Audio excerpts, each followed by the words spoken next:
It's the Brad and John Show. For May 28th. It's a Wednesday. It's National Hamburger Day. This is the C block, which means we hit it right around 7:40. It's 7:46, and I'm way off this morning. And John, one of the things that has made me so much a better person is I read this a year and a half ago. I think you and I talked about this. I say everything's my fault. I'm telling you, it's an amazing thing to say. Yeah, taking responsibility for everything, right? Right. If someone says, boy, it's going to be hot today, hey, it's my fault. What do you mean it's your fault? It's my fault. See, because and you know, Brad, let me say, though, too, I think there's a converse of that I think applies, because I have this conversation with offspring quite a bit, which is sometimes nothing has to do with you.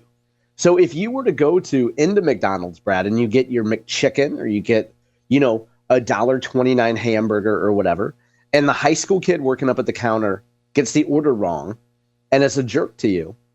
And sometimes you have to say, you know what? The fact that young man or young woman was a jerk to me has nothing to do with me. Maybe he failed his calculus test today. Maybe his girlfriend broke up with him. Maybe his family is dealing with a whole lot of stuff right now. Maybe he trained the kid in the back to not put cheese on here, and that dang kid put cheese on here.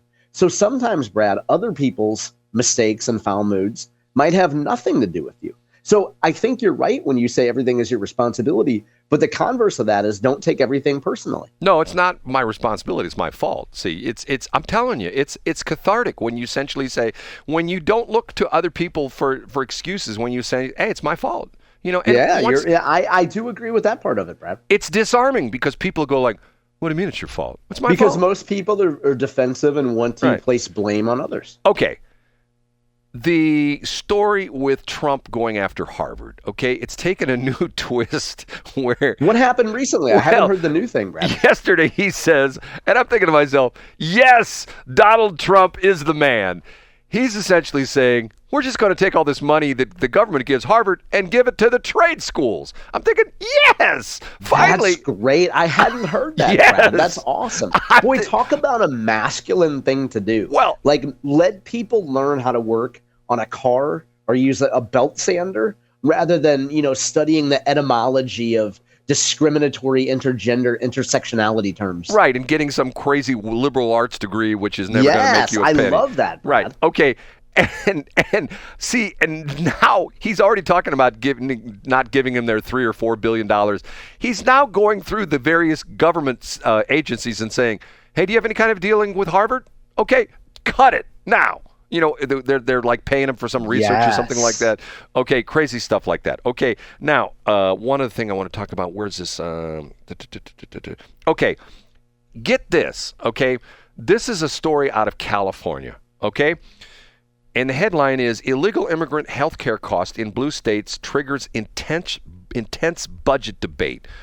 Get this. Governor Gavin Newsome proposes a $100 monthly premium for immigrants, while some Democrats suggest tax hikes. So Gavin is getting soft. See, everybody's saying, oh, Gavin's getting ready to run for president because he's doing all these things. He's becoming very much a part of the middle. He's not ultra left-wing like for years. Yeah, because that seems pretty reasonable, right? Like, make him pay at least $100.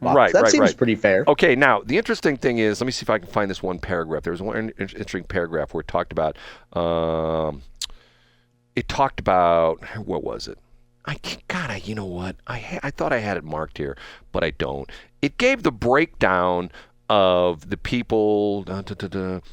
Here we go. 2 years ago, Gavin Newsome and the supermajority Democrats decided to fund illegal immigrant health care through our Medi-Cal program, and everybody said it's going to be billions of dollars. It's not sustainable. And at that time, Biden was president. People were coming across the border, billions of people. We had no idea, and I think that a lot of them came to California, signed up, and now we have a completely unsustainable, bankrupted Medi-Cal system that's required $3.4 billion worth of loans to prop up. There was a statistic that gave a breakdown on the various people who are paying. I can't find it right now. Darn it. Anyway. But the idea is that Gavin Newsome even has said, hey, illegal immigrants can't get a completely free ride. Well, the problem with, this is like, I don't want to sound like I'm Biden bashing or Democrat bashing, but remember when we would sit and we would hear that goofball, what was his Alejandro Mayorkas? What was his name? You always get the names right. Yeah, Alejandro Mayorkas. Okay. And remember they'd have him in front of the congressional hearing, and he'd go, the border is secure. The border is secure. And then we would have one of the two Fox reporters who would be at the border, people streaming by him, coming across the border, and you juxtapose that video with the border is secure. The border is secure. Yeah. And the one that Armstrong and Getty play all the time, where he's talking about how he's so busy. I have a busy day Monday. I have a busy day Tuesday. And he's going through this whole crazy thing. Yeah, okay. Poor guy. How is it that we can switch presidents and with no new legislation, no new congressional action, no new Senate bills, no new regulations, we go from streaming immigrants across the border to a trickle almost overnight? How is that possible, John? Because it's about priorities, and it's about not making excuses, Brad. And I would make the argument that it goes back to something you said a few minutes ago. I think the Donald Trumps of the world would say, if I am the federal government right now and people are streaming across the border, then it's my fault and I better do something about it. I don't get it. Okay, two more things to talk about, and let's finish off the show. First off, on yesterday's Annie Frey show, and by the way, Annie, if you think I was being critical of you when do you think she was? Did you when she listened to our show, you send her the link? Do you think she thought I was critical of her? Yeah. I mean, you said that you thought she treated Wesley Bell with kid gloves. You said that you've listened to Annie long enough to know that when it sounds like she's walking on thin ice. Yeah, but I wouldn't take any more aggressive action, like trying to reach out to her or annoy her. I would just say I think she heard your comments for what they were. Okay, yesterday at 97.1, they had the lady on from Missouri Department of Natural Resources, wherever, and she was talking about the bear in Wentzville. And what's interesting about it is officially a black bear, but she described the fact that black bears are not necessarily black. They can be black, they can be brown, they can be cinnamon, which is supposedly the one that's running around in the Westplex. But the important thing is we know that they're not white. Well, she said some of them are blonde. Some of them are. Yeah, but they probably dyed it blonde, right? They probably went to like King's Beauty Supply and got a dye or something, right? Yeah, Sally's Supply on Mid Rivers Mall Drive. The bear was in there, dousing themselves with hydrogen Sally's Beauty. peroxide. Yeah, go ahead, Brad. Okay, that was interesting. Okay, now here's the thing that when I did my research on you yesterday, John, the dude who used to work up in Troy, what's the station up there? KY 102 or whatever it is. What's the station again, John? KYRO. Yeah. KYRO. And what's the guy's name? You like a big Mark fan of him? Bland. Okay, and you say he doesn't do the radio show anymore. He's now doing a YouTube show, right? Yeah, called Occupy Democrats. Yeah, him and Jason Cole. Okay, here's what's interesting. When you said that to me yesterday, I go to YouTube and I pull up Occupy Democrats, and it's two Hispanic dudes.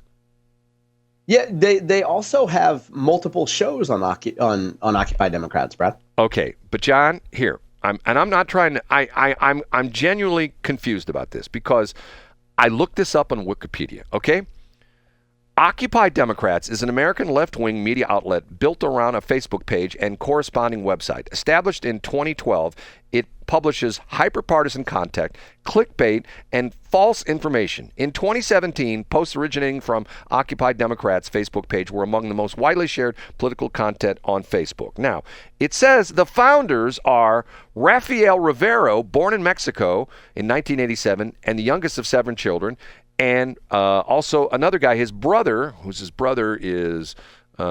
worked for Ron Paul, and he and Omar, who's the other guy? It doesn't mention anything about the dude you're talking about.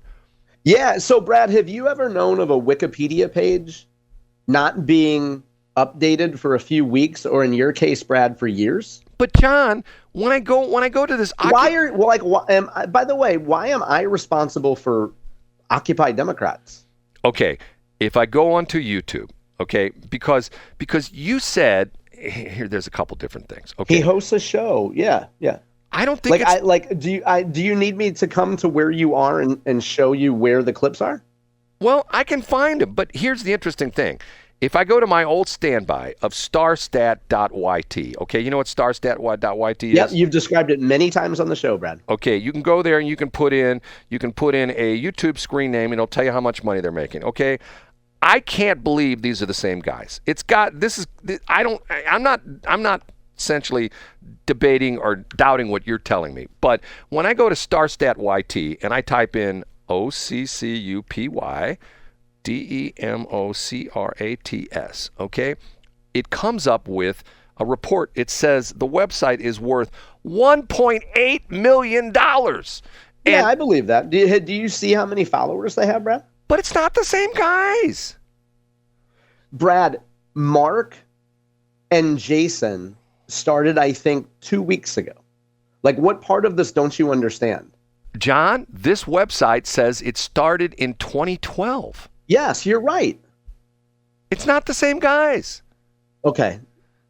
Then it like, says I just don't understand what you don't get about the fact that Occupy Democrats has been around for more than a decade.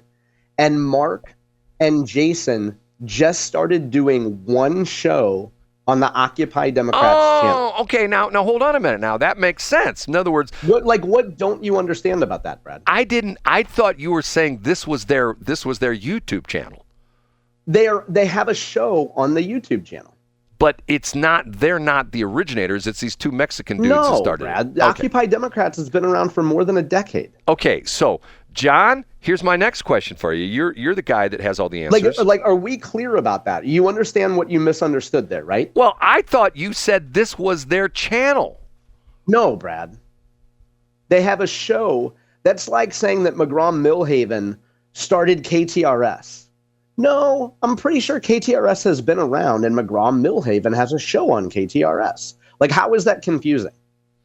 Because when you said they have I didn't. You go back and listen. What's your next question? They have a YouTube channel called Occupy Democrats. I think that's what you said. Yeah, I said that they have a show on a YouTube channel called Occupy Democrats. Okay, yes. So here's my next question. Yesterday, according to Starstat YT, they made $3,824. On Monday, I believe that. They made $4,258. On Sunday, they made $7,256. Okay, do you think they're getting a piece of that action?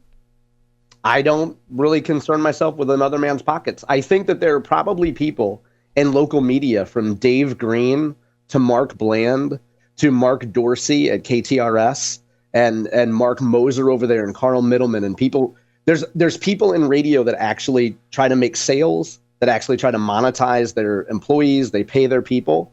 And I wouldn't be surprised if Mark and Jason get a piece of that action. But I'm not going to ask Mark and Jason if they make money from the show. Like, that's not my place.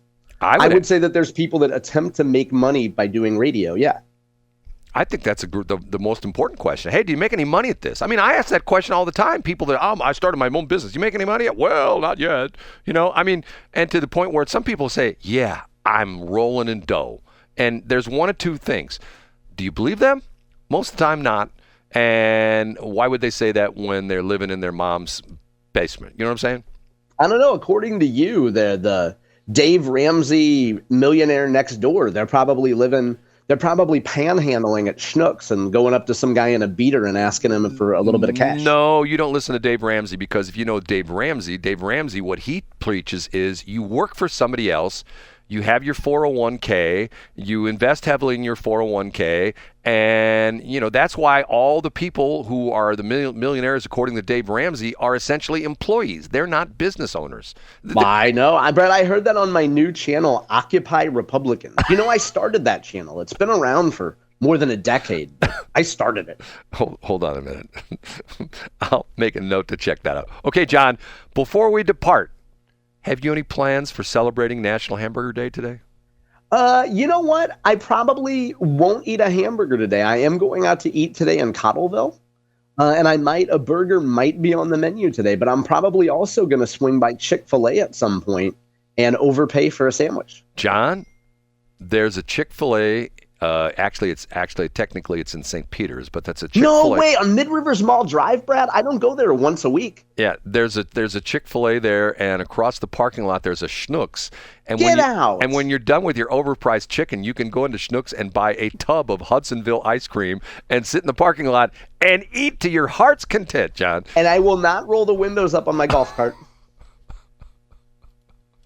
That's because he has isinglass windows. You don't even know what isinglass is, do you? Absolutely not, Brad. Okay, we have to take a break. Till tomorrow. Say goodbye, John. See you tomorrow.